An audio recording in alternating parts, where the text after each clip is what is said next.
Good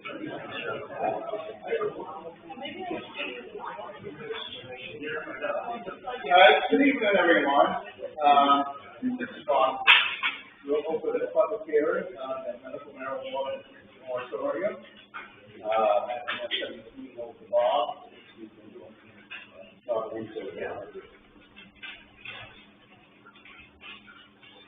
Okay.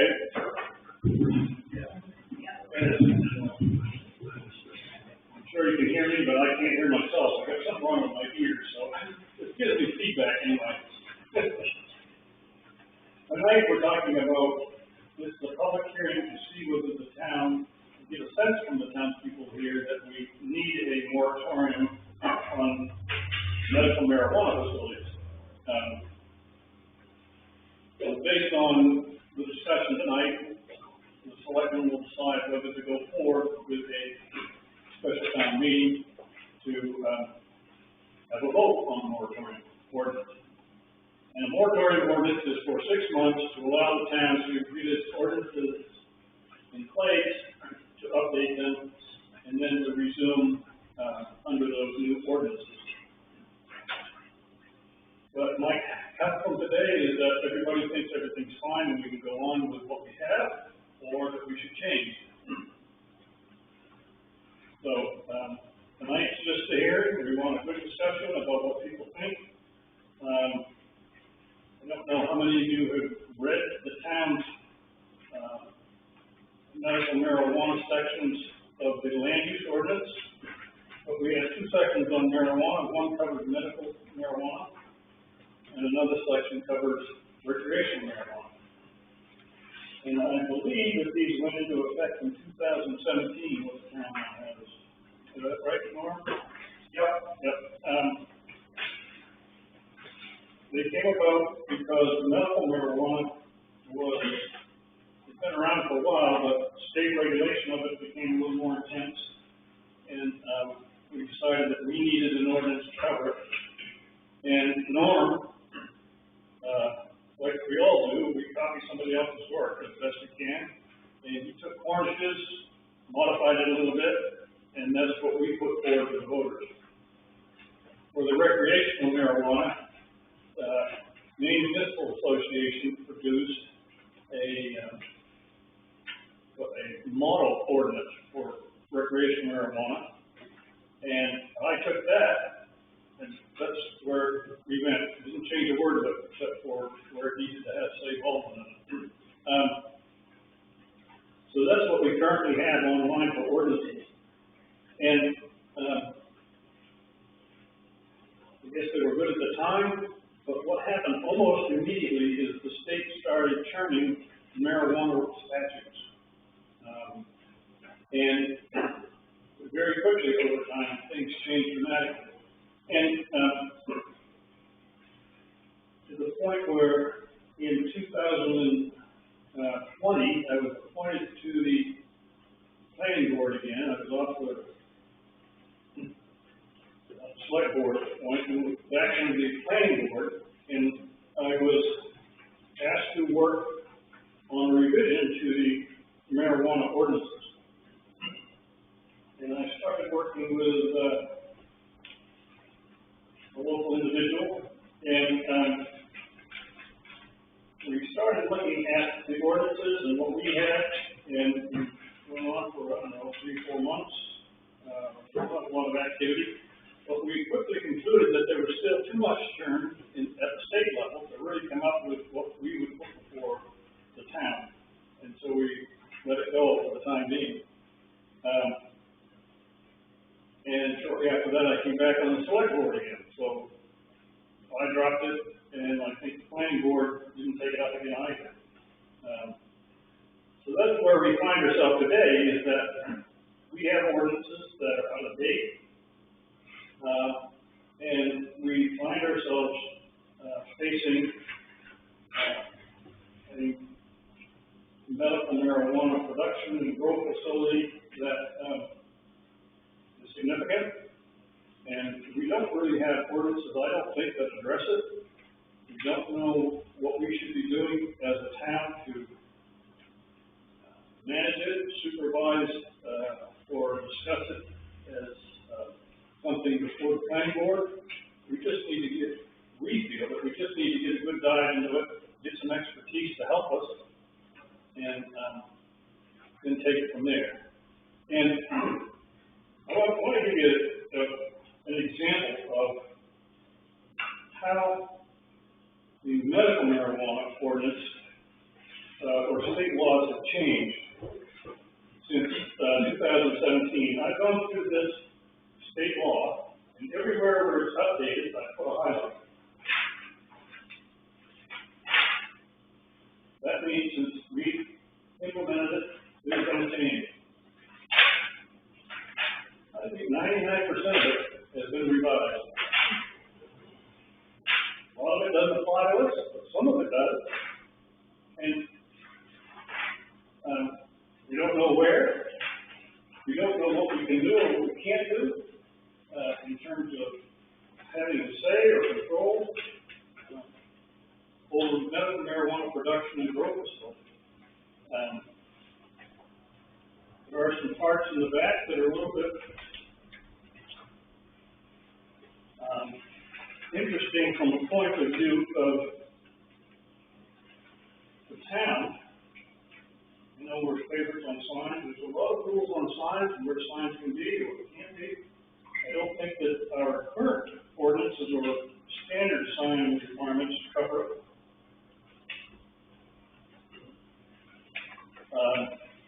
When you get into the compliance section, there's not a lot of space in here for a town to enforce compliance. In fact, I've seen some sections in here that even law enforcement can't get into the facility once it's approved and up and running, unless they have some pretty hefty search warrants. And so they have limited access. We would probably have no access. I don't want to condemn the organization that's applying for conditional use because these facilities are lawful in the state of Maine. And I believe that they want to comply with the laws and rules and whatnot, but I do think that the town needs to understand what it is that we can and can't regulate and how we can do it and what to expect of the run. I do know that our experience is that once you issue a conditional use permit and the facility's built, we have a hard time getting people back in line if there's violations of the conditional use permit or town ordinances. We essentially got to take them to court.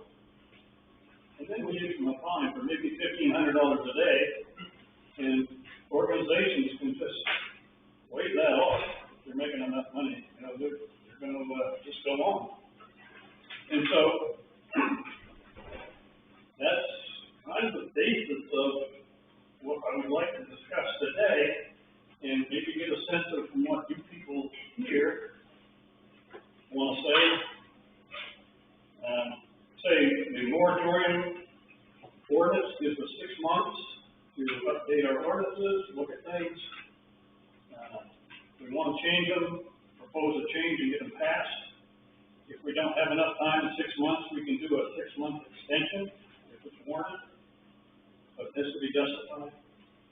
So that's where we stand. Open it up for discussion. Anybody got questions? I have a statement. I'd like to read it. Sure. Because I know I get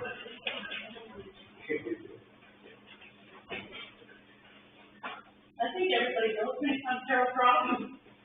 I've lived in Baldwin now for 35 years. The people who are wanting to build this operation, I have not had a good feel for. I've been to the planning board meeting, 3 of them, I think, is when I probably found out about it, just 3 meetings ago. And in the very first meeting, I mentioned I didn't want to see any of my grandchildren. And I believe it was Mr. Winters made the comment, oh, I wouldn't want that either, but if they're of age, it doesn't matter anymore. You all know I got a 23-year-old that was involved in this crap and is now gone. I was like, it doesn't matter, and it will always matter. Then, as time went on, there was a letter apparently that was sent out in August, I believe, to all the abutting landowners. And this was to state that they wanted to put a business in West Baldwin. This business, was not specified what it was, didn't have any real direction in the letter, just so we wanted to do a business. And I believe that stating that it was a marijuana business should have happened. That's something you don't hide from the town. This is a small community. We have a lot of neighbors, a lot of families. You need to be honest. You need to be upfront. You need to be straight up and honest. And I took that as not being very, very honest.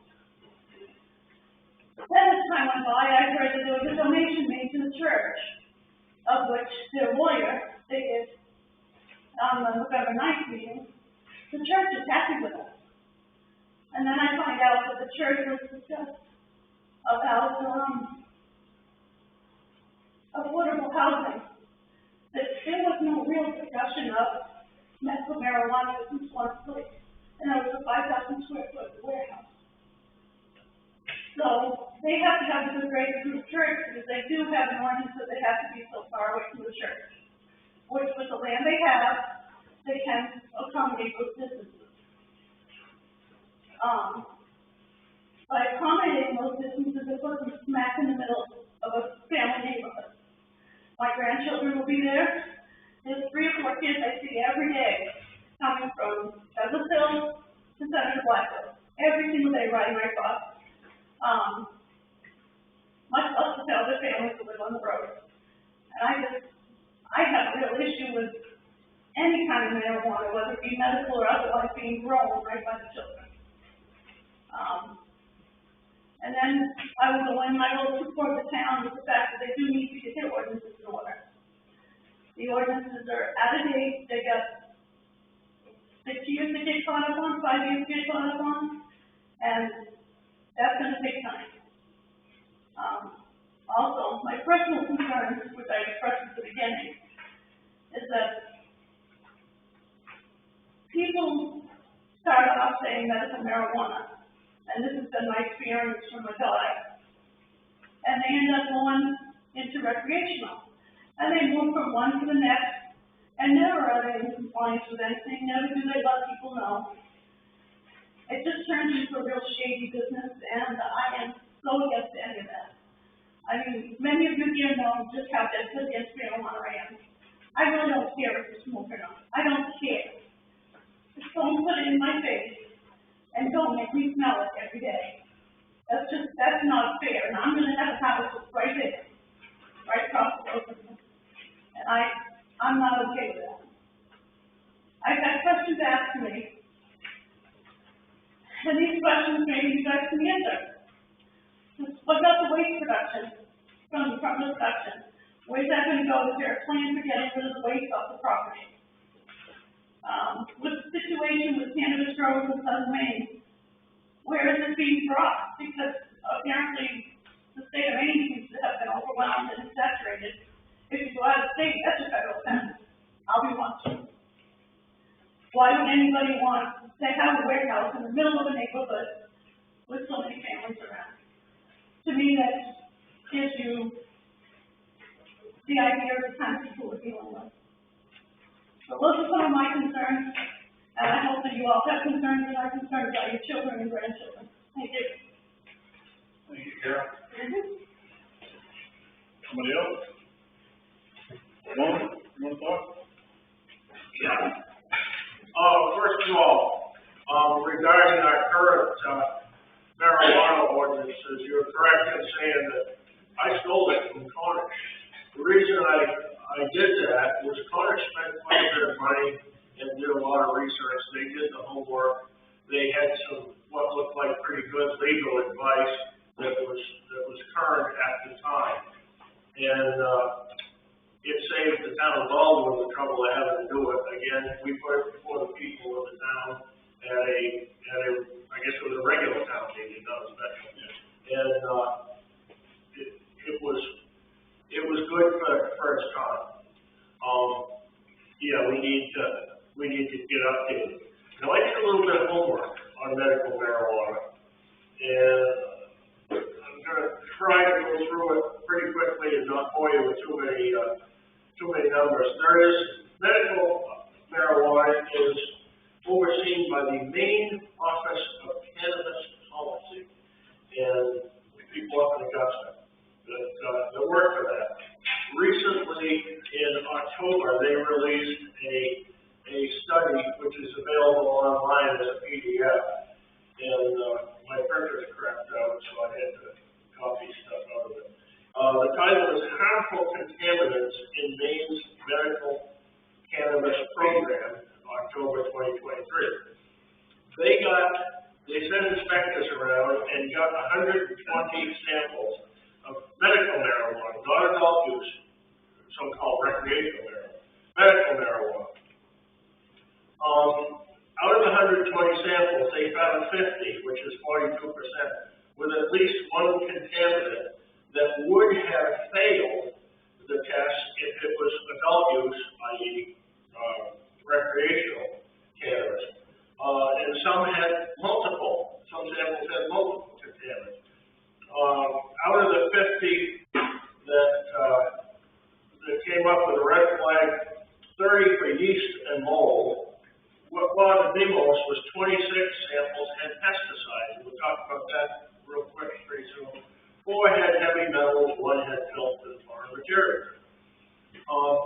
The pesticide most commonly used was a product called myclobutanil. I've had an agricultural Maine pesticide license for 25-ish years now. Myclobutanil is a pretty good fungicide. Now, when you grow any crop, whether it be marijuana or roses, one of the enemies you have is fungus. On your roses, you see it as powdery mildew. It makes them less vigorous, less productive. Presumably, when you're growing the weed, it's kind of like your plant has a cold or a flu, and it doesn't grow as well as it should, and the quality of the product is down. Any good farmer wants to use a fungicide, whether it be a organic or inorganic one, to maximize his profit. Any good farmer wants to make a profit, well, except for me, I put more into the garden than I get out of it. But anyway, the interesting thing about myclobutanil, this is not my soft spot.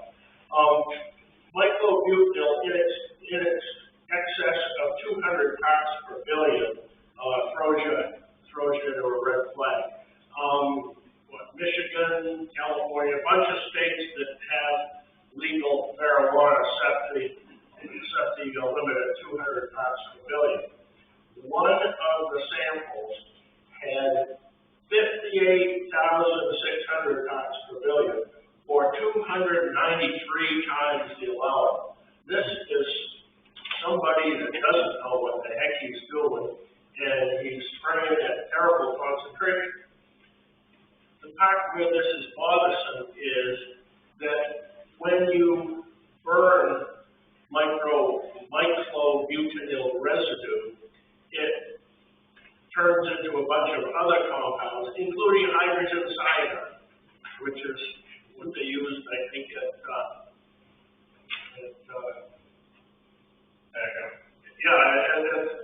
the prisons.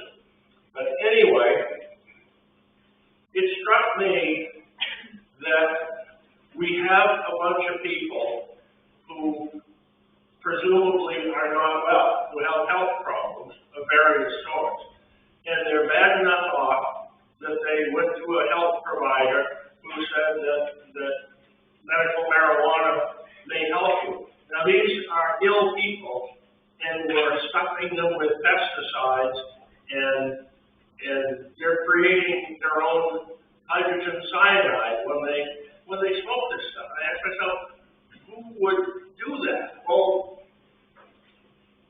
dirtbag in the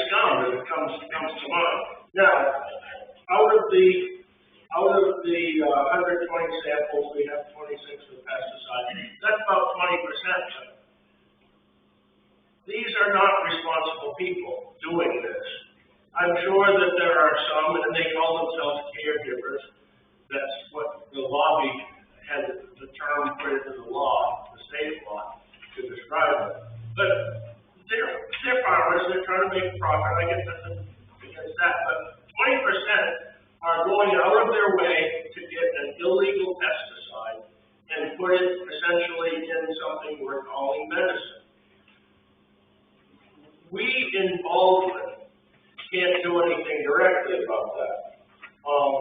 In fact, I looked up, in the same article, it talked about the confidentiality laws. If a state inspector goes to a particular medical marijuana grower and finds microbutanil or heavy metals or anything else at 293 times the healthy limit, because of confidentiality law, they can't let you know. Now, if you happen to be a patient using this stuff, that's the last thing you need. But the state protects the medical growers, not the patient. It goes on and on. As Bob said, there's limited things that law enforcement can do. This is all beyond what we can handle ourselves, but it tells me that the state needs to be getting their act together. And until the state gets their act together, we in Baldwin need to make it pretty difficult for people to come here. What I would propose, and assuming we get a moratorium and we get to coming up with our own regulations, what I would propose is that we have provision in our eventual ordinance that if anyone has any substantive, and we'll have to define that, if anyone has any substantive violation of state or federal laws, that they get their town of Baldwin permit revoked for 1 year, 2 years, 5 years, I don't know, blew this up. But that's my thought. We need a moratorium, and we need to look hard at this because the state sure isn't helping us. We need to be pretty tough involved. That's it. End of transmission. Thank you. Thank you, John. Deb, you want to speak? How did you know?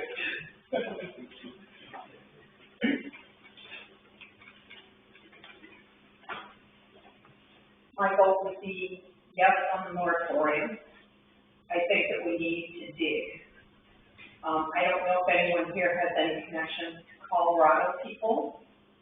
I happen to have a best friend that moved out there. We don't have to reinvent the wheel. There have been lots of studies already done in Colorado and things that have happened there that we probably need to learn about. So I say yes on the moratorium. And Ms. Cross, where did you go? She's still here. Oh, yeah, I feel for you. My heart just kind of melted with yours when you were talking. I also have 3 children in the town. And I just don't want Baldwin to become a go-to place for drugs. You know, I'm sorry, I know that that's not necessarily what would happen, but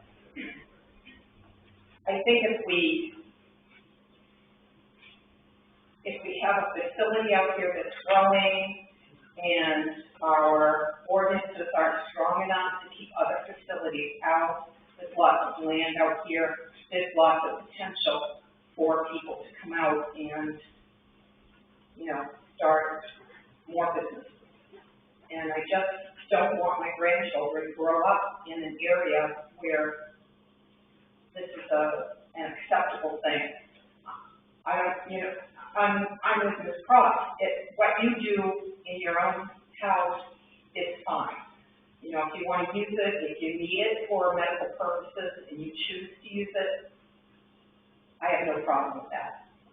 But we're talking about the entire town of Baldwin having to watch our children find this an acceptable thing that happens in our town. And I think it's worrisome for me. So I don't know how many people agree or disagree. I'd like to hear other opinions. But I would say yes on the moratorium. We need to dig. We need to beef up our ordinances. We need to be careful how we handle it. And we need to have time to do that. So that's my say. Listening to the comments, I thought it would be really good if we had the people who are applying for the conditional use when they come up and tell us what they plan, or what their plans were for this facility. Just so that people understand. I mean, from reading it, I don't think they're actually going to be selling it out of the facility, but we'll let you talk. Yeah, we'd be happy to, for Jerry, get here.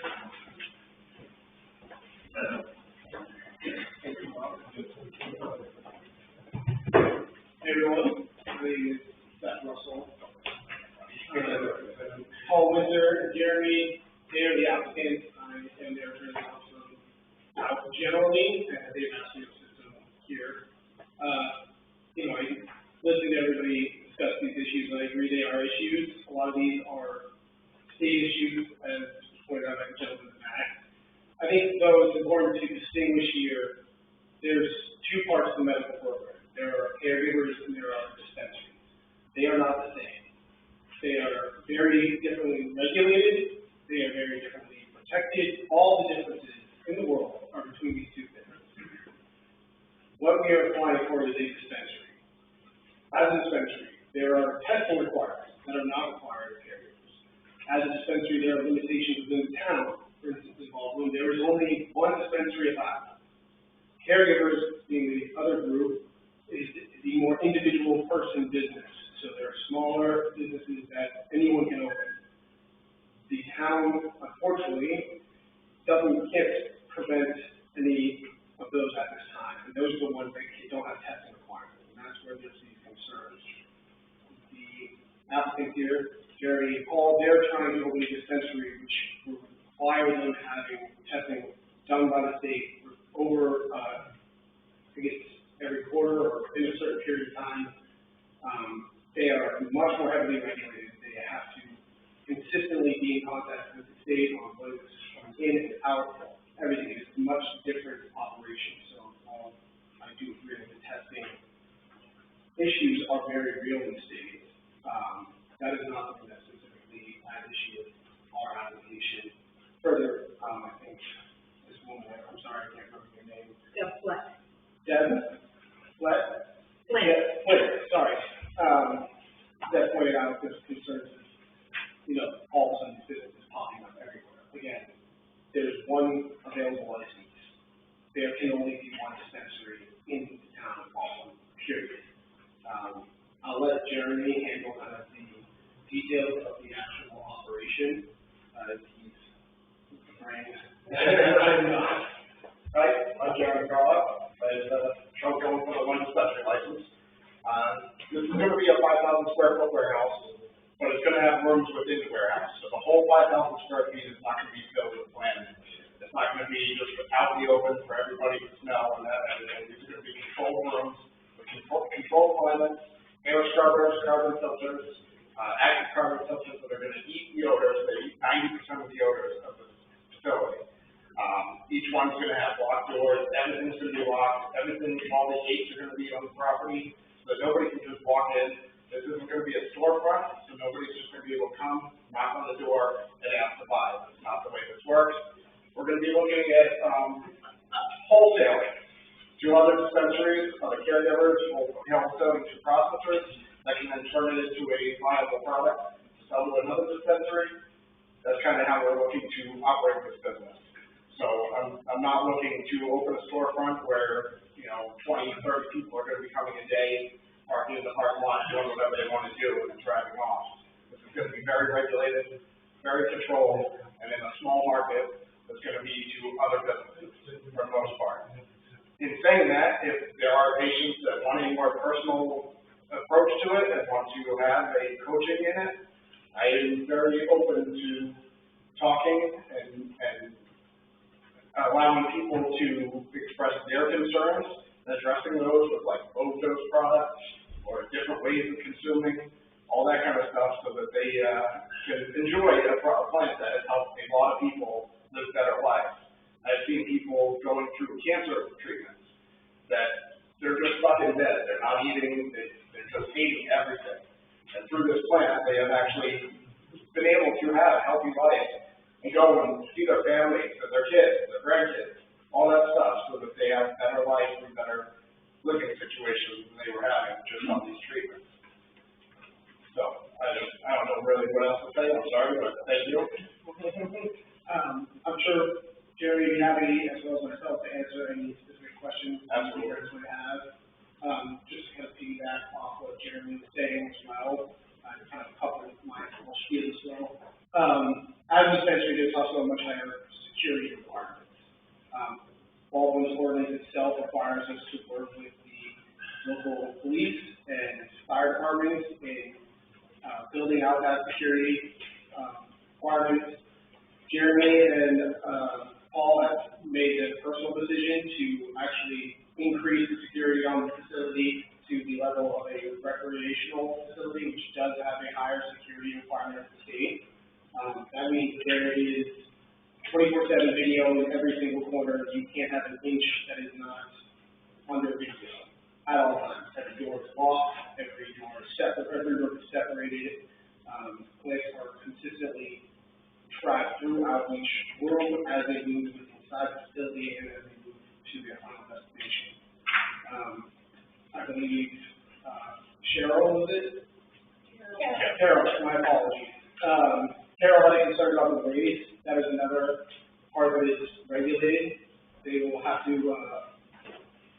contract with a waste collection company to come collect any residual leftover material and dispose of it properly within the state requirements. So it is not something that will be going into the trash. It's not something that could be noticeable in the area around it at all. How is that regulated? How is that regulated? Yes. I don't know the specific details of it, but my understanding is that there's certain collection companies that are regulated with the OCP. You can contract with them, they come and collect it, and I'm not sure of the details of how it's disposed of from there. I can honestly say that we have one, sort of operation that is not taking care of their waste. The place is a mess, and there's nobody regulating it. And I completely believe you. Unfortunately, that is likely, I know it is a caregiver, it's not a dispensary. So while I know it feels very much the same, they are very different. It's night and day between the requirements of a dispensary to a caregiver. I think can't even really put a finger on it, like a commercial fishing market versus somebody fishing at that pond. My daughter was involved with the medical marijuana growing operation. So And I know what very- her experience was. Yes, and I'm very sorry about your daughter, really tragic. And obviously, we don't want anything like that to happen. It's our objective to make sure This that wasn't the cause of her death, this we know, but it was the beginning of where she was led. Thank you for sharing. I am very sorry. I mean, I don't want you to feel the medical marijuana is the blame. Well, I appreciate that, and I can understand why you would be incredibly cautious about being involved. What is the nature of the business that you dispense to? Like, what are these businesses that you're dispensing marijuana? We hope to produce, as a wholesale operation to other, medical, marijuana providers. And, so it wouldn't be, like a drive-through where people come up and, we give them, a little bit at a time. No, I understand that, but I'm just asking, I don't know about these businesses that, So the other businesses, there's processors, which will take the flour, turn it into a concentrate, into an oil, into a tincture, and then that gets packaged into little containers and sold at dispensaries. We can also create our own products, which, without getting, you know, hazardous material licenses, that you're stuck at like edibles and tinctures.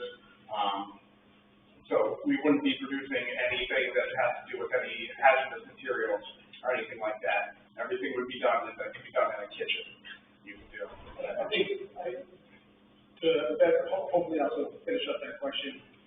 These are other, medical marijuana storefronts and providers throughout the state that the product will be found. So it's not things that would be sold necessarily right here in Baldwin. Yeah, I understand that, I just didn't know what kind of businesses Yeah, we're talking about. so we're talking about, this retail store, is likely to be one product. And you said that you know a lot of people that help. Yes. What are the actual facts about people like her daughter? Where it led to something, I mean, are there statistics on that we can look at? I don't have specific statistics from my personal experience. What I have found is from the old market where you had to buy off somebody from the corner, that person also had everything else. So they were the ones that were here while you're here. But no, this is not that at all. So you don't know any statistics about how this leads to more drugs? I don't have any stats with me. I can see, Victoria is shaking in the booth because she I does. just have a couple of studies here, which is how cannabis can help, for example, with opioid addiction. So these are just a couple of, the 2019 studies published in the Journal of Addiction found that cannabis use was associated with a reduced risk of opioid overdose deaths. The study looked at the data from 3 million people in the U.S. and found that those who use cannabis were 44% less likely to die from an opioid overdose.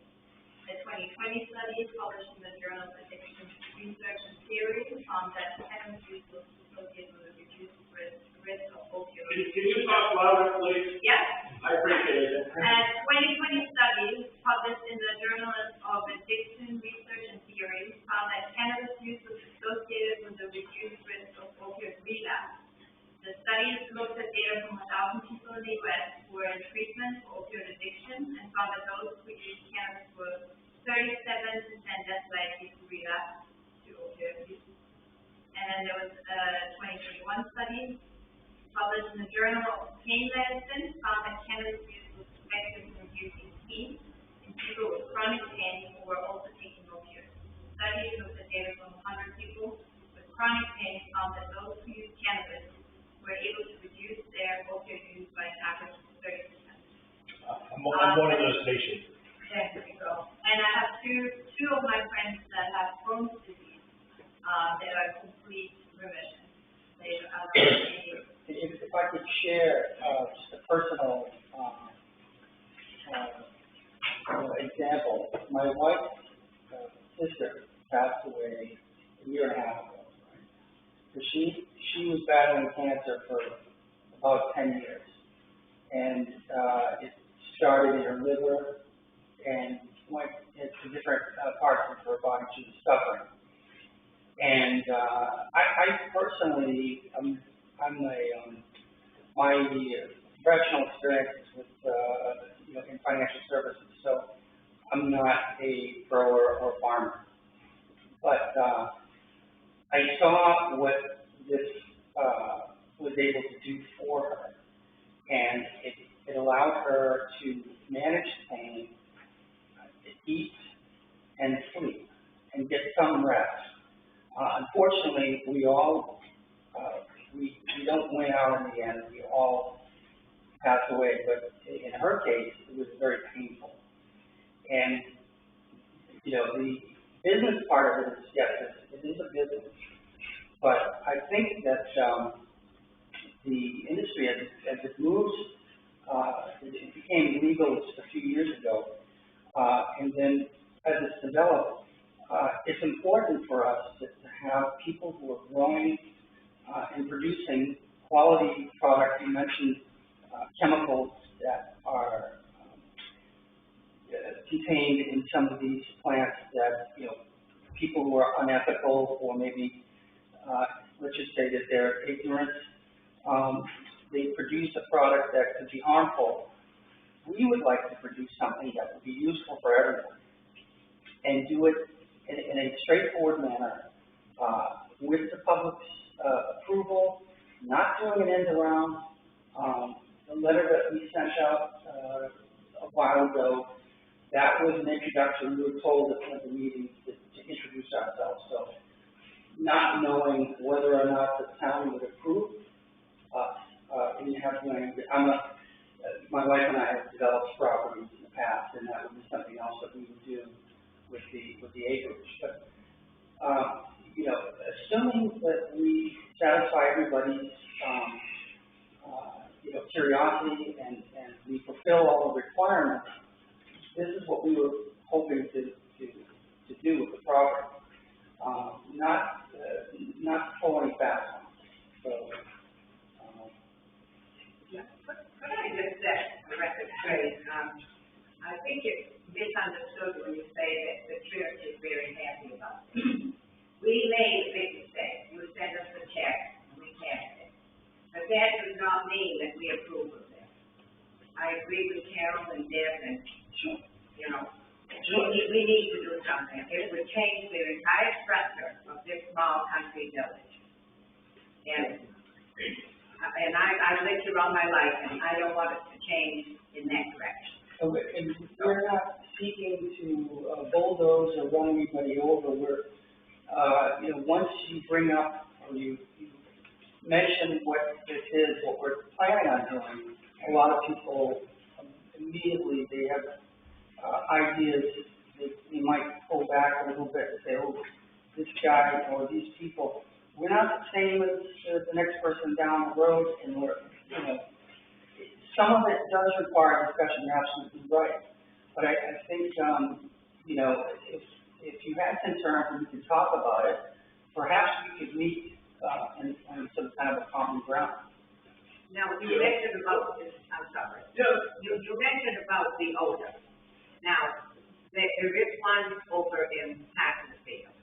And from my understanding from many sources, the odor is horrible. So I don't know how you can control your odor any better than they could over there. But I've had so many people tell me that it was just unbearable. They didn't want to walk on the sidewalk or, you know, they didn't even want to go outside anywhere near it. Yep, I totally understand that, and that's why we decided to do a shell warehouse with rooms inside. And each one of those rooms is going to be climate controlled, so I'm going to mitigate as much exhaust that I can by having humidity control and temperature control, so that I don't have that fan that just throw the odor out in the air. Anything that is exhausted is going to be going through an active carbon filter, which should prevent 90% of the odors in that. And if I'm not exhausting a lot and I'm controlling it with carbon filters, the smell will not spread like it does in other warehouses that are just open warehouses. A lot of them aren't doing any type of controls. They're just throwing inside the building and allowing it to do what it's going to do. I have one more thing to that. Is some businesses, as everybody knows, some people when they start a business, they don't always want to invest the capital that's required to achieve a certain objective. And, you know, if it works for a period of time, there's nothing wrong with that. There's different strategies for different businesses. But with odor, it's sometimes just a function of the type of equipment that you deploy and how you set the operation up. And the way I look at it is just a certain amount of dollars. So if it means an extra chunk of money has to go towards this to satisfy everybody, we'll do it.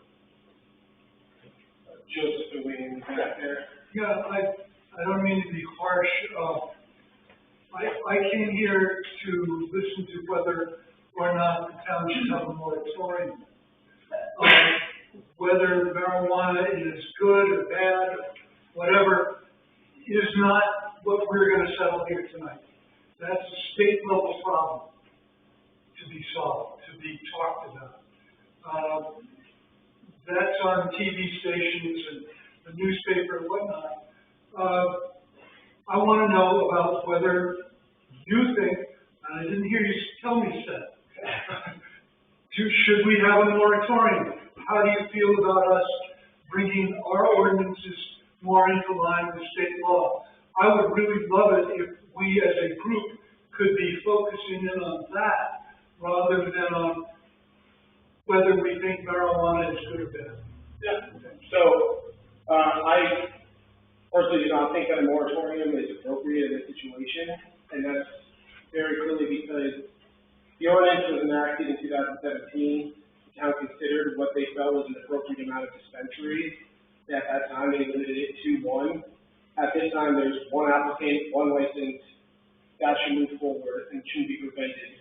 The question is whether or not to bring the town's ordinances up to meet the current state standards or help update them. That's something that can happen at the same time. There doesn't need to be a pause and prevention of this applicant going forward. As the moratorium itself states, the reasoning is for a large number of facilities and production facilities being put into Baldwin. As far as we are aware, and if we are wrong, please let me know, there's only one application. There's only one license. There are two applications, and the other one isn't trying to influence the church with a big check, which maybe is in your plan with the state as well, if they don't tell you what you want to hear. But there are two complete applications. You're not the only one. I'm not, like I said, as far as I was aware, I went through the planning board minutes and the, But you're in select board minutes today. I didn't see any other applicants. You raised your hand, I'm assuming. Yeah, I'll speak after. Yeah, go ahead. Anyhow, there is not a high influx here of 4 or 5 applicants fighting at the bit, buildings popping up left and right, and to claim that there is a over influx of development in the state of town of Baldwin, when we are just simply trying to meet the already limited development standards set out in the ordinance, seems slightly disingenuous. I would. I'll make a point and then I'll give you. Yeah, sure. Go ahead. I lost the thought, so you're gonna get the other things from me. All right. I just want to say, I think as Joe had pointed out, we're not going to say whether marijuana is good or bad, whether this marijuana facility is good or bad. If they don't buy marijuana that he produces here, they might buy it somewhere else that he produces here. That's immaterial. You can go out and buy it on the street, or you can grow your own. You know, the stuff is everywhere and it's legal. The real purpose of this is for us to be able to understand what it is that we can manage as a town when we approve a facility, and to have some expertise to help us understand what it is that we need to require that goes into the facility. So, from that point, I think that that's what the moratorium is about. It's our ordinance, not whether marijuana is good or bad. And we all know that recreational marijuana is what it is, medical is something else. I mean, I myself has tried a CBD oil, not that it did anything for me, but someone said try it, and I didn't die. I mean, I know it didn't get addicted to it. So, yes, Matt. I'm on the planning board, and I want to reiterate, I think something that Bob is communicating and Joe communicated comes under the term old hillbilly wisdom, that if you find yourself in a hole, the first thing to do is stop digging, and Baldwin's in a hole with its land use ordinance in terms of medical marijuana. If you go into the ordinance, in the village commercial, medical marijuana is not an approved use. It's not even something that is allowable to be approved by a CUP. It's a prohibited use. But later on in section 10, we have a section that covers medical marijuana. And that section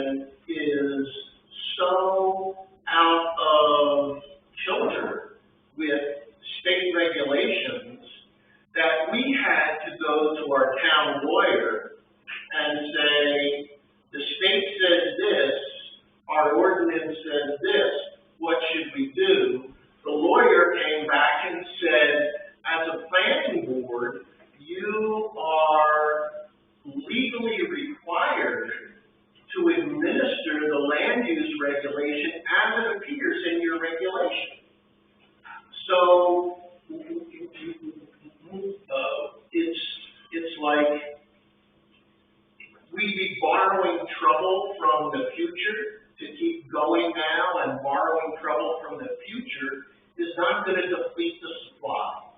That means that if we move ahead with this, project, we're gonna have nothing but trouble in front of us. So the purpose here tonight is to give Baldwin time to figure out how we want to, manage medical marijuana. And we don't even have recreational marijuana in our ordinances. We have, Lee J. Feldman sitting next to me from the Southern Maine Planning and Development Commission. Lee J. and his team have prepared a memorandum of understanding for us, which we'll be talking about later tonight, for them to help us, get some professionals to help us, bring our ordinances, in alignment with two things. One, and most important, what Baldwin wants. Two, what the state says. So, and you know, here's an example, and I'm guilty of this. We just handle our solar farms on an ad hoc basis.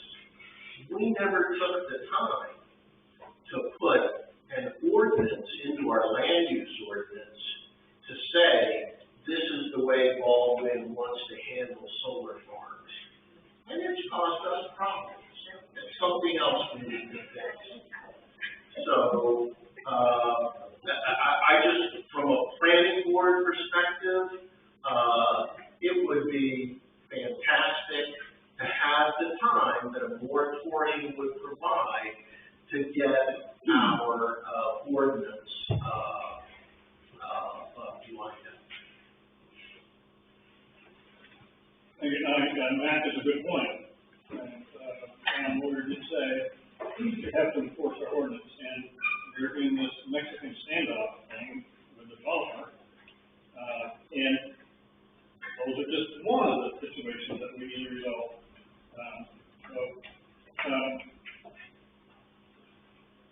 I have a question.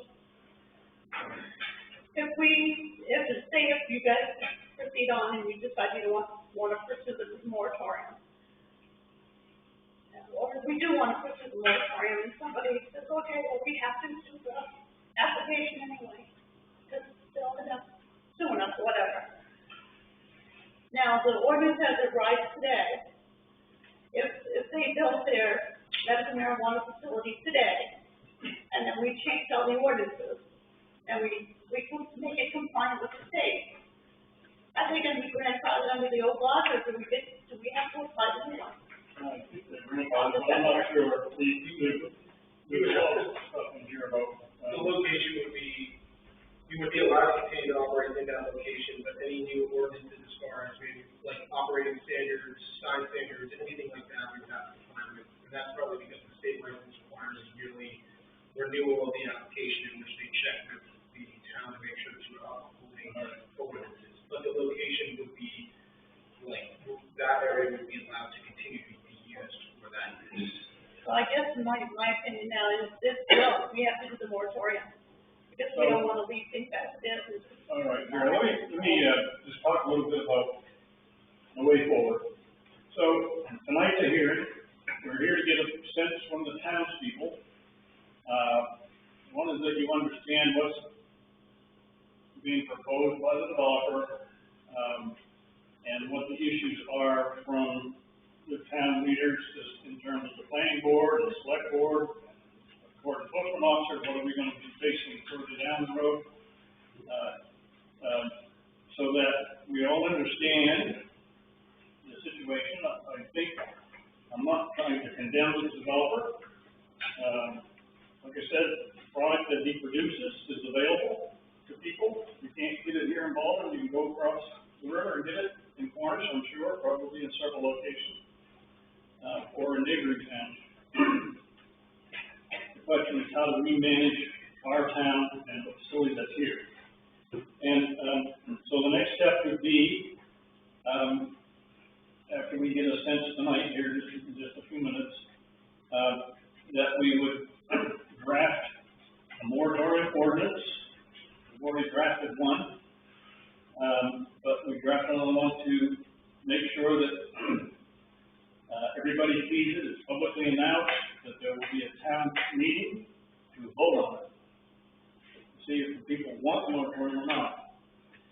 If there is a moratorium, then once it goes forward, then we will need as town leaders to start drafting an ordinance, or keep the ordinance as it is. But we need to get rid of it, and that's one of the reasons why I kind of don't like this situation, because it needs work. But that's the way it is. So, it doesn't mean that we're going to say they can't do it, or that they only one. We could decide that there'd be two or three, whatever. But the ordinance will be reviewed and changed, in some format, I'm pretty sure. And then once the ordinance is drafted, it will come back before, they say, a special town meeting to be voted on. And so there's several opportunities for people to voice their opinions and vote, before we actually see anything change. But what the moratorium will do is it will keep any approval of the existing application from going into effect. And until after we've come out of the moratorium. And the planning board has issued a condition. Bob, can you clarify a little bit? So you're saying that these folks who put in the CUP, if we vote on the moratorium, then their CUP is not accepted until that moratorium is finished? Whether it's accepted or not, it's not going to be a finding. It hasn't been accepted. Okay. So I see a process problem. So we've had this ordinance since 2017. That's 5 years ago. And I see these folks come, follow procedure, and what happened is it triggered this conversation. So because they brought it to the town, they're being punished. I don't agree with that. I think it's a process more than anything. We all have our opinions on whether cannabis is good or bad. That's not what we're discussing today. We're talking about process.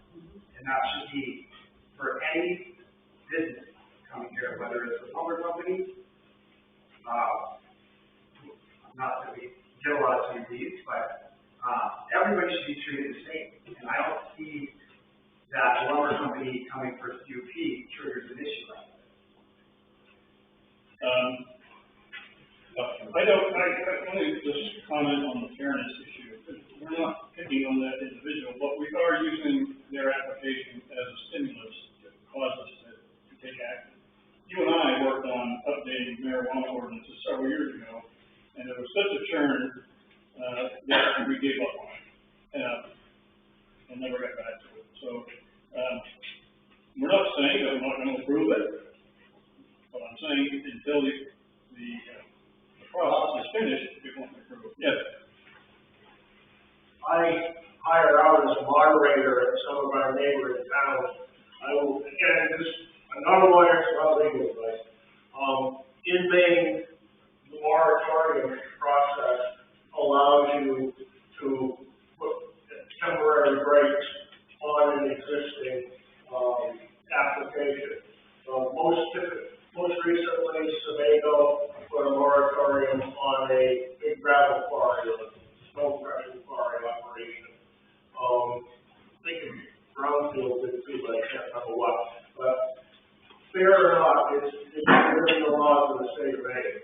I'm not sure I agree with it if they were stopping me, but that's how it is. Has Baldwin done this before, one?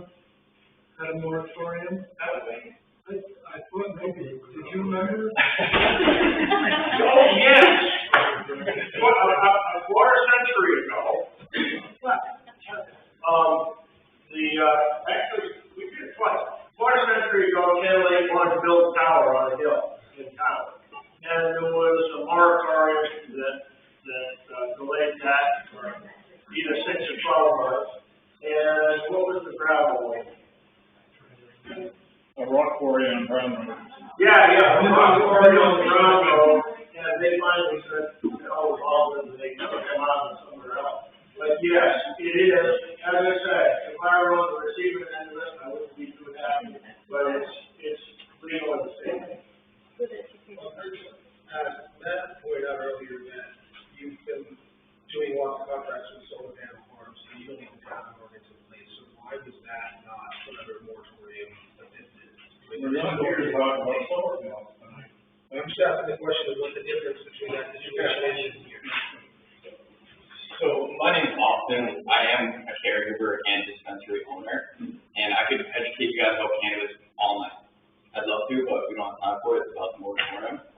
I don't think it's fair that I'm getting potentially taken away my opportunity to grow in Baldwin when I'm a totally transparent business owner, compliant. I've been a caregiver for 6 years, inspected 4 times. I'm a dispensary licensed owner. I've dealt with all the state licensing, the inspection, dealing with multiple municipalities. Would you repeat that? You are a registered marijuana dispensary license holder and carrier. So I have an indoor cultivation facility that's clean. You could eat off the floor. I could bring my grandmother's hair. Definitely no Equal 20, clean medicine, because I sell at 2 stores, including my own store in Auburn. You have a conditional use permit. I do. I have a complete conditional use permit I turned into the town of Baldwin a month ago. You're already operating that. No, not in Baldwin. I think I have a dispensary license in another town with a retail store, and I was looking to get my dispensary license in Baldwin for greenhouse and outdoor cultivation in a location that is not on the main road that shouldn't bother anyone. Like, I would be doing business and no one would ever know. Not near a church or anything like that. Let me just make a comment, and if I understand correctly, there's only one currently allowed, and therefore, we're not discriminating against you, you're already eliminated. We're not applying for a dispensary, permit. We're applying for cultivation. No, I'm applying for the dispensary license, but I had a complete application just as soon as they did, I believe. And theirs wasn't accepted, so shouldn't I be granted the same access to it? So, I will move the discussion on. So what I'd like to get from those people who here are not Baldwin residents?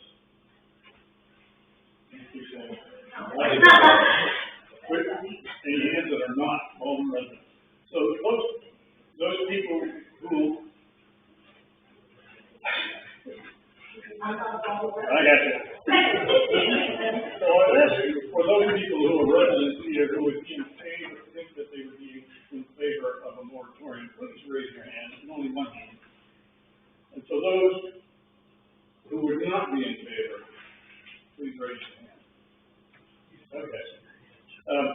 From the group here tonight, it seems to me that the sense is that a moratorium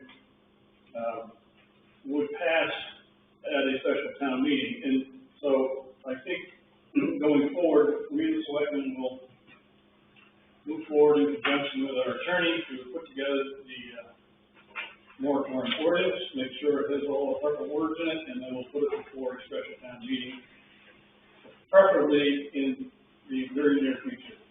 So, James. I have a question for Norm. Norm, you said that, if I remember correct, that it is possible within state law for the town to declare a moratorium on some projected activity. Does that mean even if there is a current applicant for a conditional use permit and we do not have a moratorium ordinance on the books? Yes, they can be made retroactive to, weeks or so ago. Really? Yeah. Like I said, I would want to be on the front end of it if I was trying to do a business with interesting. just to clarify, we talked with the attorney and we drafted a moratorium ordinance and, it's retroactive to October, which is the first time it was discussed amongst, members of the select board. And, the lawyer didn't have any problem with that at all. It's lawful to do that. And, again, I don't want to say what the outcome is going to be at the end of this process, but, it really is just to give the town a chance to understand what we're facing and to understand if we do authorize one, how we manage it. We've all seen the results, or I guess you should have, the results of the comprehensive plan surveys, and people are in favor of businesses coming to town to help pay the taxes. This would be another one. So, with that, I think we're done, and I thank you all for coming. You'll hear from us shortly.